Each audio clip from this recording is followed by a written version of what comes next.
dapat ang boses na nagtatanong, ma'am. Hell week na naman. Deadlines na walang katapusan.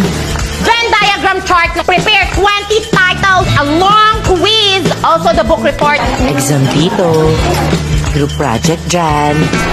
May pabigat pang puro kalokohan. At sa kamalas-malasan, may sumabay pang kalaban.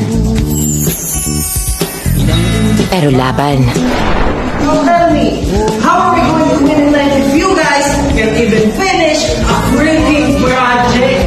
laban sa reporting, o dramahan. Tinuri kitang kaibigan! Lahat kayang depensahan. Pero may isang tanong lang na di ko pa kayang sagutan. A, B, o C? Sino ang tamang sagot sa puso kong naguguluhan?